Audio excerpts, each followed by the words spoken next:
सुप्रभात बच्चों। आज हम आपकी पाठ्य पुस्तक हिंदी भाग 1 के पाठ संख्या 2 को पढ़ेंगे, जिसका शीर्षक एक कहानी है जिसका नाम है साय। इसके लेखक हिमांशु जोशी जी हैं, जो कि एक सुप्रसिद्ध उपन्यासकार भी हैं। इस कहानी में एक मित्र की संवेदनाओं का सुंदर वर्णन है, जिसने अपने दोस्त की मृत्यु के पश्चात उसके परिवार को सहारा दिया तथा उसके बच्चों को अच्छी शिक्षा देकर एक अच्छा व्यक्ति बनाया।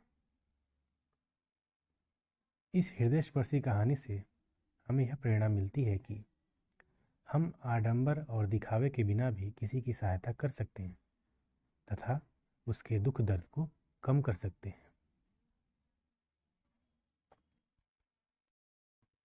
तो चलिए चलते हैं कहानी की तरफ। नन्हे नन्हे दूध मुहे बच्चे, अकेली रुग्ण पत्नी, नाते रिश्ते का ऐसा कोई नहीं जो ज़रूरत पर काम आ सके, पति सुदूर अफ्रीका में अस्पताल में बीमार, महीनों तक कोई पत्र नहीं। कहानी की शुरुआत में एक परिवार का वर्णन है, जिसमें एक महिला जिसका पति अफ्रीका में काम करता था, परंतु वर्तमान समय में बीमार है और एक अस्पताल में भर्ती है।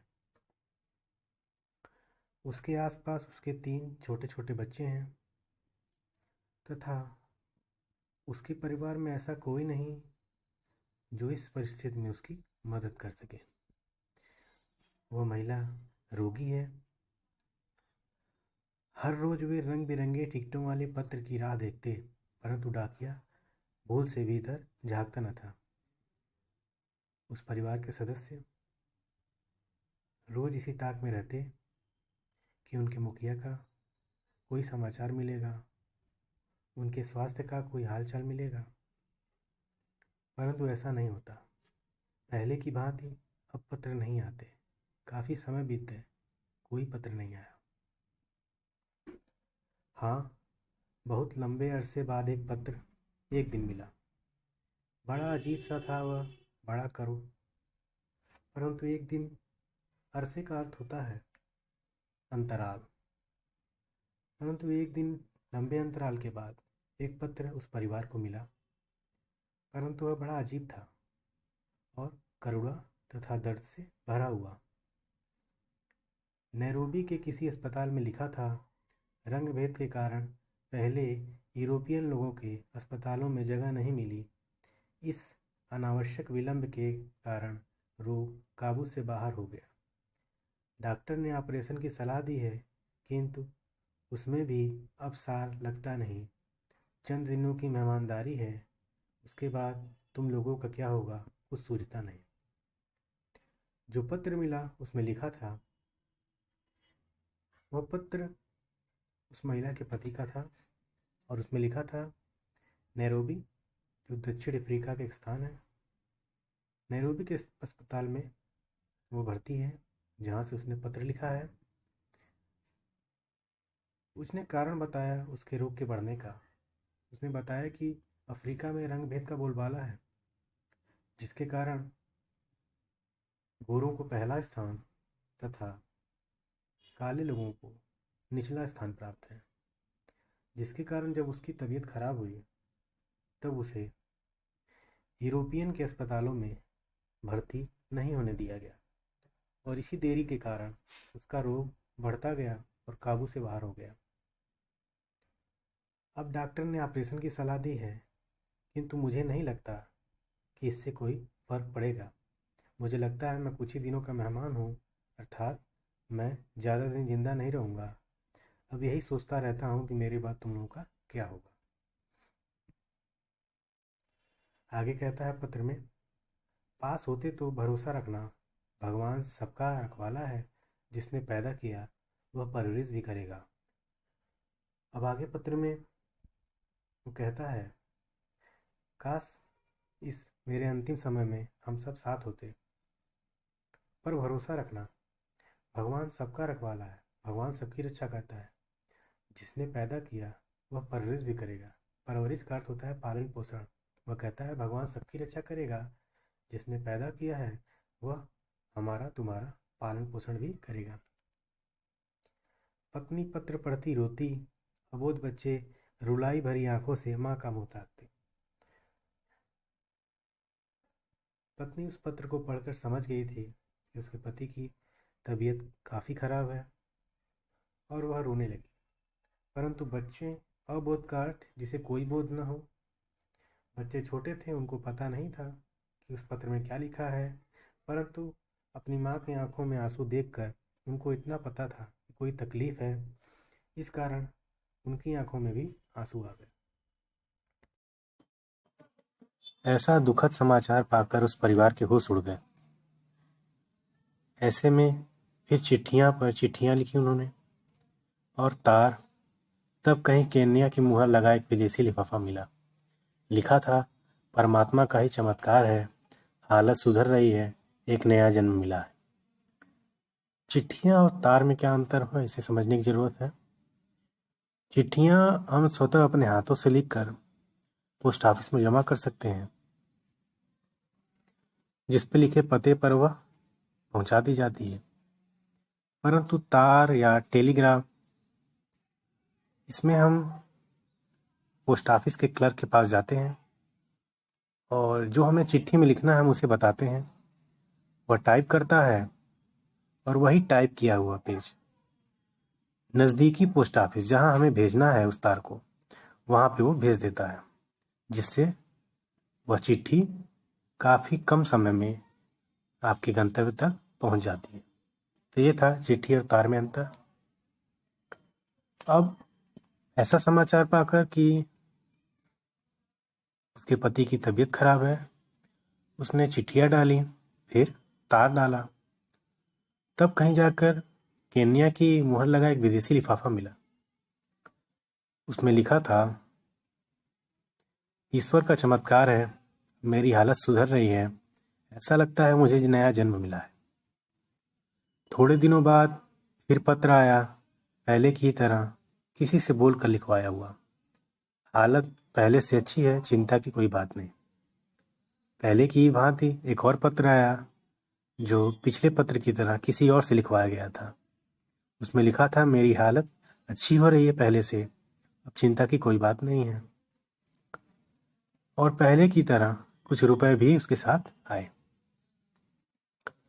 बच्चों के मुरझाए मुखड़े खिल उठे, रुग्ण पत्नी का स्वास्थ्य तनिक सुधरा, चिट्ठियां नियमित रूप से आती रहीं, रुपए भी पहुंचते रहे। पिता के स्वास्थ्य की जानकारी पाकर कि वह अब स्वस्थ हैं, बच्चों का मुंह खिल उठा। जो पत्नी बीमार रहती थी, अब उसके स्वास्थ्य में सुधार होना शुरू हो गया। अब चिट्ठियां नियमित रूप से आने लगी। उसमें लिखा था, हाथ के ऑपरेशन के बाद अब वह पत्र नहीं लिख पाता, इसलिए किसी से लिखवाता है। इधर एक नया टाइपराइटर खरीद लिया, अपने कारोबार का भी कुछ विस्तार कर लिया है। धीरे धीरे कुछ नई जमीन खरीदने का भी इरादा है। घर के पास एक फार्म हाउस की योजना है। एक और चिट्ठी में उसने लिखा था, उसने कारण बताया कि क्यों वह अपने हाथ से चिट्ठी नहीं लिखता था। उसने बताया, मेरे हाथ का ऑपरेशन हुआ है, इसी कारण मैं चिट्ठी नहीं लिख पाता हूँ, और अब तो मैंने एक टाइपराइटर ले लिया है और साथ ही साथ अपने कारोबार के बढ़ाने की योजना बना रहा हूँ। शहर के पास एक ज़मीन देखी है जिसमें फार्म हाउस खोलने का इरादा है। घर के बारे में, पत्नी के बारे में, बच्चों की पढ़ाई के बारे में कितने ही प्रश्न थे। बड़ी उत्साहजनक बातें थीं, विस्तार से। इतना अच्छा पत्र पहले कभी भी न आया था। सबको स्वाभाविक रूप से प्रसन्नता हुई। डूबती नाव फिर पार लग रही थी धीरे धीरे। उसके पत्रों में बच्चों की पढ़ाई के बारे में, पत्नी के स्वास्थ्य के बारे में, घर के बारे में बहुत से प्रश्न होते थे और बड़ी बड़ी उत्साहजनक बातें भी होती थीं। बच्चों के भविष्य को लेकर अनेक बातें वो लिखा करते थे और इतना अच्छा पत्र प्राप्त करके वह परिवार प्रसन्न हो जाता था। उस परिवार को लगता है कि अब सब कुछ सही हो रहा है। उनका जीवन जो कि डूबती नाव के समान था, अब उनको लगता है कि अब उनकी नाव पार हो जाएगी। लगभग 3 बरस बीत गए। घर की ओर से पत्र पर पत्र जाते रहे कि अब उसे थोड़ा सा समय निकालकर कभी घर भी आना चाहिए। 3 वर्ष बीत गए और उसके बीच उस परिवार ने कई पत्र लिखे कि अब आपको घर वापस आना चाहिए। बच्चे बहुत याद करते हैं, उसे देखने भर को तरसते हैं। जो जो हिदायतें चिट्ठी में लिखी रहती हैं उसका अक्षर सा पालन करते हैं। यह उस पत्नी द्वारा पति को लिखा गया पत्र है, जिसमें वह परिवार का वर्णन करती है और कहती है कि बच्चे आपको बहुत याद करते हैं, आपको देखने के लिए तरस रहे हैं, और जो जो हिदायतें का अर्थ होता है रास्ता दिखाना, और आप पत्र में जो जो हिदायतें या जिस तरह से आप रास्ता दिखाते हैं उनको, वह उसका पूरी लगन से पालन करते हैं। माँ को किसी किस्म का कष्ट नहीं देते, कहना मानते हैं, पढ़ने में बहुत मेहनत करते हैं। अज्जू कहता है कि बड़ा होकर वह आपकी तरह अफ्रीका जाएगा और इंजीनियर बनेगा तथा आपके साथ खूब काम करेगा। अब वह पूरे 12 साल का हो गया है, 6ठी कक्षा में अव्वल आया है। मास्टर जी कहते हैं उसे वजीफा मिलेगा। वजीफा का अर्थ होता है छात्रवृत्ति। तनु अब 18 पार कर रही है, उसका भी ब्याह करना है। कहीं कोई अच्छा सा लड़का अपनी जात बिरादरी में मिले तो चल सकता है। इस पत्र के अंतर्गत उस महिला ने अपने परिवार का वर्णन किया, जिसमें उसने अपने बड़े बेटे अज्जू का भी वर्णन किया, जो कि बड़ा होकर इंजीनियर बनना चाहता है तथा अफ्रीका में अपने पापा के साथ ही काम करना चाहता है। वह 12 वर्ष का हो गया है और 6ठी कक्षा में प्रथम स्थान पे आया है, और उसके शिक्षक हैं जो कहते हैं कि उसे वजीफा मिलेगा। वजीफा का अर्थ होता है छात्रवृत्ति, पढ़ने के लिए छात्रवृत्ति उसे मिलेगी। अब वह कहती है कि तनु 18 वर्ष की हो चुकी है, अब उसके ब्याह की चिंता उसे सताती है। अगर आपको कोई जात बिरादरी का लड़का वहाँ दिखे तो आप बात चला सकते हैं। इसके बाद चिट्ठी का जवाब आया। चिट्ठी के जवाब में बहुत सी बातें थीं। लिखा था कि इस समय तो नहीं, हाँ अगले साल तनु के ब्याह पर अवश्य पहुँचेंगे। योग्य वर तो वहाँ भी मिल सकते हैं, पर विदेश में अफ्रीका जैसे देश में लड़की को ब्याहने के पक्ष में वह नहीं है। दहेज की चिंता न करना, वहीं वर की खोज करना। चिट्ठी का जवाब है जिसमें उन्होंने लिखा था कि इस समय तो मैं नहीं आ सकता, परंतु अगले वर्ष जब तनु का ब्याह होगा तब मैं ज़रूर आऊँगा, और मैं अफ्रीका में अपनी लड़की के ब्याहने के पक्ष में नहीं हूँ। मैं नहीं चाहता कि मेरी पुत्री का विवाह अफ्रीका में हो, इसलिए तुम भारत में ही एक अच्छे वर की तलाश करो। पैसों की चिंता मत करना, वहीं अच्छा वर की तलाश करना। आगे वर की तलाश में भटकने की अधिक आवश्यकता न हुई। आसानी से खाता पीता घर मिल गया। शायद इतना अच्छा घराना न मिलता, लेकिन इस भ्रम से कि कन्या का बाप अफ्रीका में सोना बटोर रहा है, सब सहज हो गया।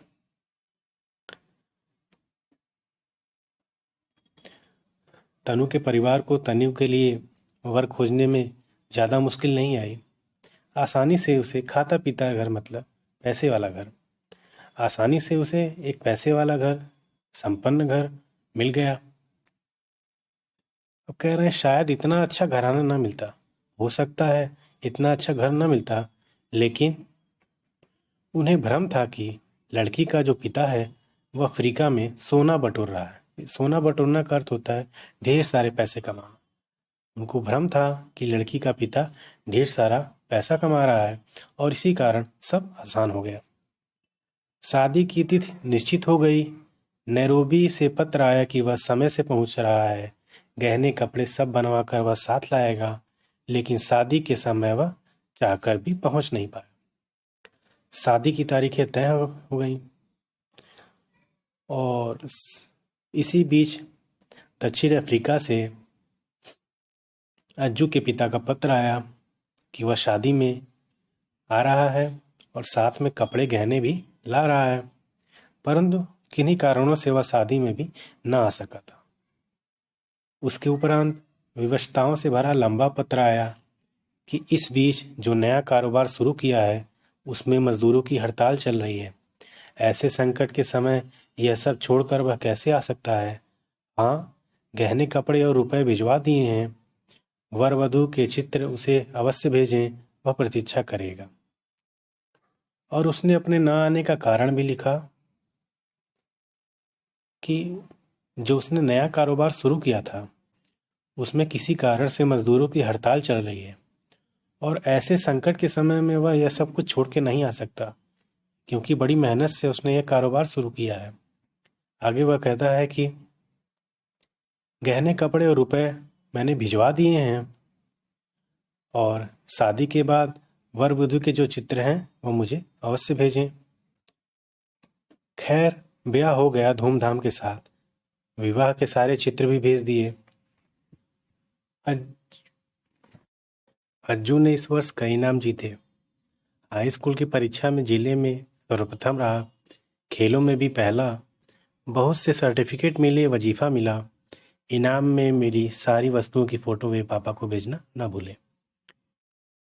अज्जू ने इस वर्ष हाई स्कूल की परीक्षा दी जिसमें वह प्रथम स्थान प्राप्त किया।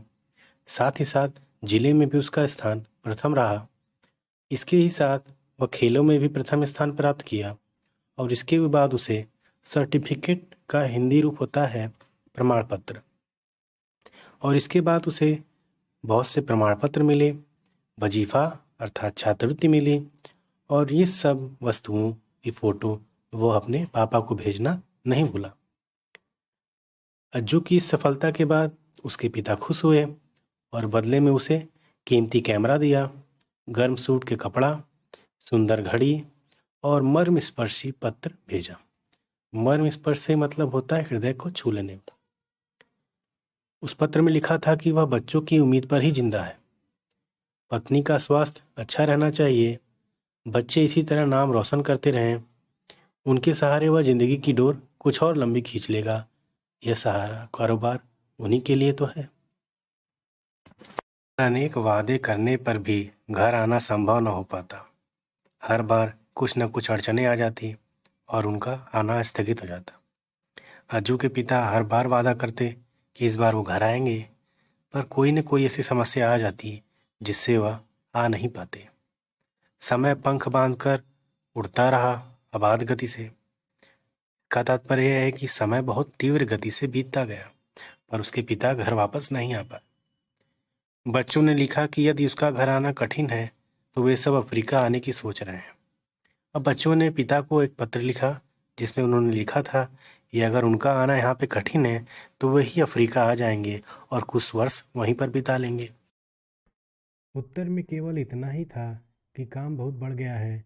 नैरोबी, मोबासा के अलावा अन्य स्थानों पर भी उसे नियमित रूप से जाना पड़ता है। यहाँ विश्वास के आदमी मिलते नहीं, इसलिए उसे स्वयं ही खटना पड़ता है। बच्चे के जवाब में पिता का पत्र आया और उसने अपनी मजबूरी का जिक्र किया। उसने बताया कि काम काफ़ी बढ़ गया है, उसे नैरोबी, मोबासा के अलावा भी अन्य शहरों में रोज़ जाना पड़ता है। यहाँ कोई ऐसा विश्वास का आदमी भी नहीं जिसे अपने स्थान पर वह रख सके, जिससे उसका काम हल्का हो सके। उसे अपना सभी काम स्वयं करने पड़ते हैं। यहाँ की आबो हवा, बच्चों की पढ़ाई, अनेक प्रश्न थे।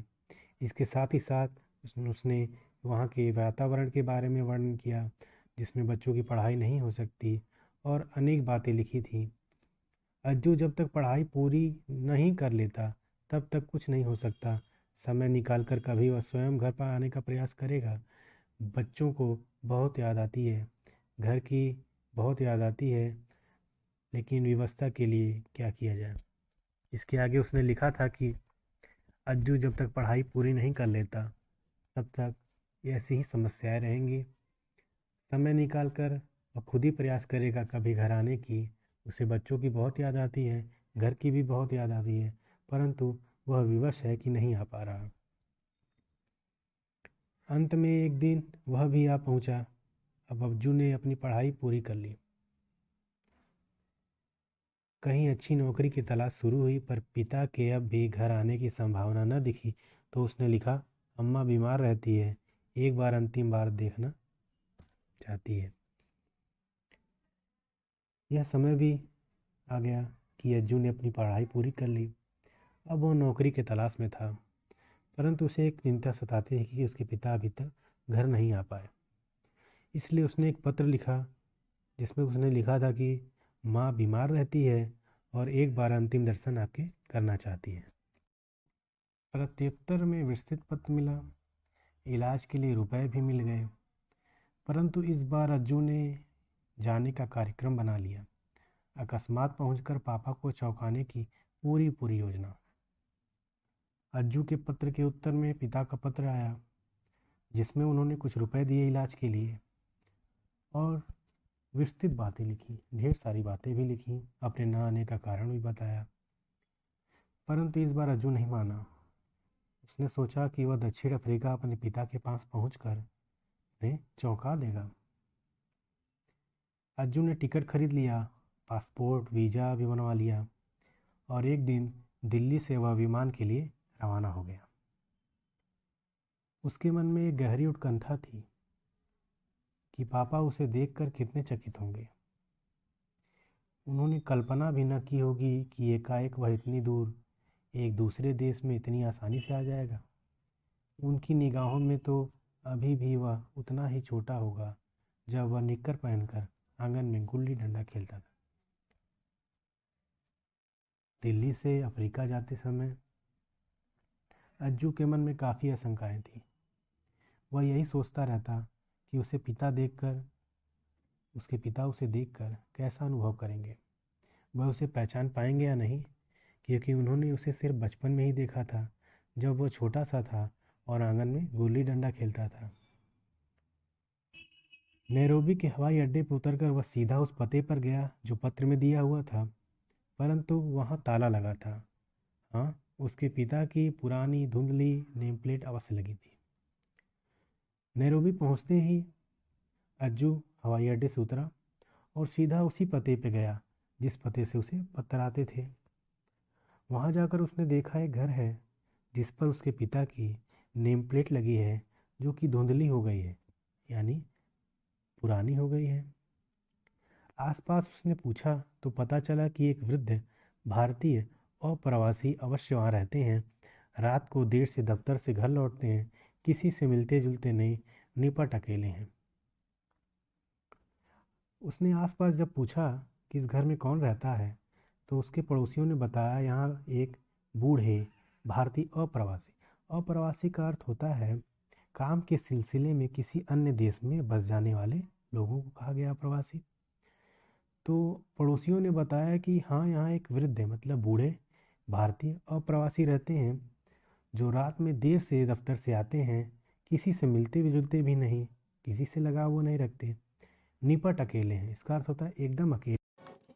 वह बाहर बरामदे में रखी बेंच पर प्रतीक्षा करता रहा। रात को एक बूढ़े व्यक्ति ने ताला खोला तो देखा एक युवक सामने बैठा ऊँध रहा था।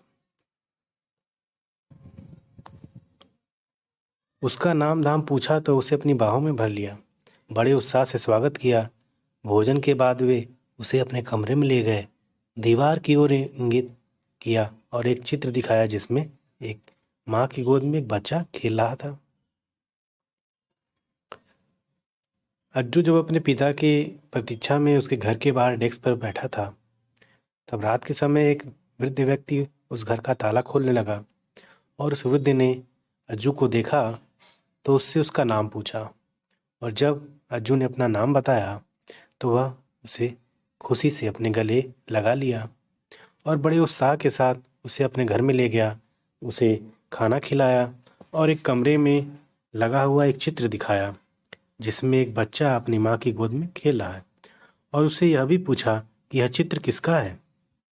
तो अज्जू ने जवाब दिया, गौर से देखा और जवाब दिया, मेरा।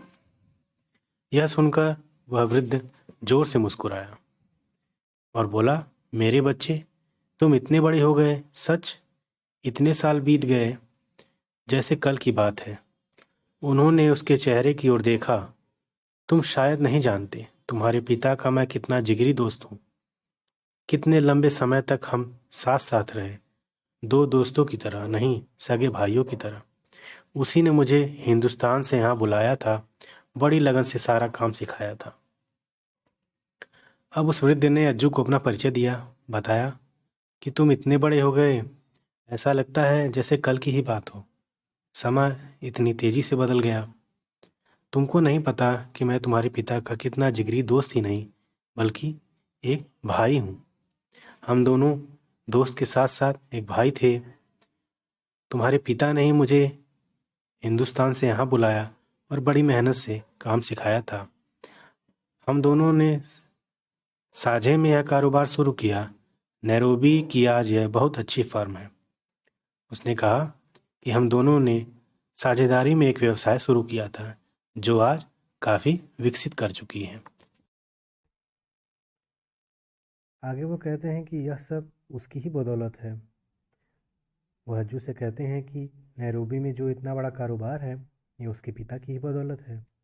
कहते कहते वह ठिठक गए। ठिठकना का अर्थ है रुक जाना, और यही कहते हुए वह थोड़ा रुक गए। अज्जू का हाथ अपने हाथों में थामते हुए बोले, तुम्हारी माँ कैसी है? अच्छी है। भाई बहन सब ठीक है? कहीं कोई कठिनाई तो नहीं ना? सब ठीक है। और अज्जू के जवाब से संतुष्ट होकर वह आगे कहते हैं कि बस यही मैं चाहता था, यही कि तुम लोग अच्छे से रहो, तुम्हारा परिवार खुशी से रहे। हौले से उन्होंने उसका हाथ सहलाया और यह कहते हुए उन्होंने हौले से धीरे से अज्जू का हाथ सहलाया, उसे सांत्वना देने के लिए। देर तक शून्य में पलकें टिकाए सोचते रहे और थोड़ी देर तक अपनी पलकों को टिकाए हुए बिना पलक झपकाए कुछ सोचते रहे। थोड़े समय बाद अपनी शांति को समाप्त कर खोए खोए से बोले, देखो बेटे, तिनकों के सहारे तो हर कोई जी लेता है, लेकिन कभी कभी हम तिनकों के साए मात्र से आसरे भंवर से निकलकर किनारे पर आ लगते हैं। इसके आगे वो कहते हैं कि अज्जू, छोटे छोटे कणों के सहारे तो कोई भी जी सकता है, लेकिन कभी कभी जब हमारे पास वो कण भी ना हो तो हमें उनके साए, साए का प्रतिबिंब या संरक्षण, उसके प्रतिबिंब के सहारे ही, आश्रय का अर्थ होता है सहारे, उसके प्रतिबिंब के सहारे ही हमें एक मुश्किल डगर को पार करना पड़ता है। हमारा जीवन कुछ ऐसे ही तंतुओं के सहारे टिका रहता है। तंतु का अर्थ होता है धागा। आगे वो कहते हैं कि हमारा जीवन एक पतले से धागे के समान है। यदि वे टूट जाएं, छिन्न भिन्न होकर बिखर जाएं, तो पल भर में पानी के बुलबुलों की तरह सब समाप्त हो जाता है। अब वो कहते हैं कि हम सभी का जीवन एक धागे के सहारे टिका रहता है। अगर किसी वजह से वह टूट जाए तो जिस प्रकार पानी का बुलबुला समाप्त हो जाता है, उसी प्रकार हमारा जीवन भी समाप्त हो जाएगा। अब आगे वो कहते हैं कि जरा सोचो बेटे, और खांसते हैं, तुम्हारे पिता की मृत्यु आज से 15-20 साल पहले हो जाती तो क्या होता? भले ही वो एक अच्छी रकम तुम्हारे नाम छोड़ जाते। उन्होंने युवक के असमंजस में डूबे गंभीर चेहरे की ओर देखा। इसके बाद वो कहते हैं कि अज्जू, जरा सोचो, अगर तुम्हारे पिता की मृत्यु आज से 20 वर्ष पहले हो गई होती और भले ही वह तुम्हारे नाम कुछ रुपए छोड़ जाते तो क्या होता? और ऐसा कहकर वह उसकी तरफ असमंजस मतलब होता है दुविधा, और ऐसा कहते हुए वह अज्जू के दुविधा से भरे चेहरे की ओर देखने लगे। आगे कहते हैं कि रुपए रेत में गिरे पानी की तरह विलीन हो जाते हैं और तुम अनाथ हो जाते। आगे वो कहते हैं कि रुपए तो तुम्हें मिल जाते, पर वह कब और कैसे खर्च हो जाते तुम्हें पता नहीं चलता। जैसे रेत में पानी का पता नहीं चलता, उसी प्रकार रुपयों का तुम्हें कोई पता नहीं चलता, तुम अनाथ हो जाते। तुम्हारी माँ घुट घुट कर कब की मर चुकी होती। तुम्हारी माँ जो कि बीमार थी, आज वो स्वस्थ है, सिर्फ इसी आशा में कि उसका पति सुरक्षित है। वह कब की मर चुकी होती। तुम इतने हौसले से पढ़ नहीं पाते। आज जो तुम इतने अच्छे स्थान से पास होके आए हो, तुम उस स्थान को प्राप्त नहीं कर पाते। तुम निराशा से घिर चुके होते। जहाँ तुम आज हो वहाँ तक नहीं पहुँच पाते। निराशा की, हताशा की तथा असुरक्षा की इतनी गहरी खाई में होते कि वहाँ से अंधेरे के अलावा कुछ भी न दिखता तुमको। वह कहते हैं कि अगर तुम्हें पता चल जाता तुम्हारे पिता की मौत 20 वर्ष पहले हो गई है, तब तुम निराश हो जाते। तुम्हें कोई संरक्षण नहीं मिलता, तुम्हें कोई दिशा निर्देश दिखाने वाला नहीं होता, और इसी की तरह तुम निराशा की गहरी खाई में खो जाते। आज जो तुम हो वो तुम कभी नहीं हो पाते। उन्होंने अपने सूखे होठों को जीभ की नोक से भिगोया और कहा, हम दुर्बल होते हुए, असहाय, अकेले होते हुए भी कितने कितने बीहड़ वनों को पार कर जाते हैं, सहारे की एक अदृश्य डोर के सहारे। दुर्बल का अर्थ होता है जिसके पास बल न हो। असहाय का अर्थ होता है जिसके पास कोई सहायता करने वाला न हो। बीहड़ का अर्थ होता है कठिन स्थानों से। अब वह कहते हैं कि हमारे पास भले ही बल ना हो, कोई सहायता करने वाला भी ना हो, फिर भी हम अकेले होते हुए भी कठिन स्थानों और वनों को पार कर जाते हैं, सिर्फ एक आशा की डोर के सहारे। उनका गला भर आया। तुम्हारे पिता तो तभी गुजर गए थे बेटे, अपने साझे कारोबार से उनके हिस्से के पैसे तुम्हें नियमित रूप से भेजता रहा। आगे की बात कहते हुए उनका गला भर आया और कहते हैं कि तुम्हारे पिता तो अज्जू तभी मृत्यु को प्राप्त हो गए थे जब उनका स्वास्थ्य खराब हो गया था, और हम दोनों ने जो साझेदारी का व्यवसाय शुरू किया था उसमें तुम्हारे पिता के जो हिस्से के पैसे होते थे वही मैं तुम लोगों को चिट्ठी के साथ नियमित रूप से भेजता था। कितने वर्ष से मैं इसी दिन का इंतज़ार में था। अब तुम बड़े हो गए हो, अपने इस कारोबार में मेरा हाथ बटाओ। मैं इसी इंतज़ार में था कि कब तुम बड़े हो जाओ और अपने इस कारोबार में अपने पिता की जगह ले सको। तुम सरसब्ज हो गए। सरसब्ज का अर्थ होता है हरा भरा। मेरा वचन पूरा हो गया जो मैंने उसे मरते समय दिया था। उसका गला भराया। वे दीवार पर टंगे एक धुंधले से चित्र को न जाने क्या क्या सोचते हुए देखते रहे। आगे वे कहते हैं कि मैंने जो तुम्हारे पिता से वचन लिया था वह पूरा हो गया। तुम सरसब्ज मतलब हरे भरे, तुम परिपूर्ण हो गए। और यही कहते हुए वह दीवार पे एक धुंधले से अस्पष्ट से चित्र को देखते हुए न जाने क्या सोचते रहे।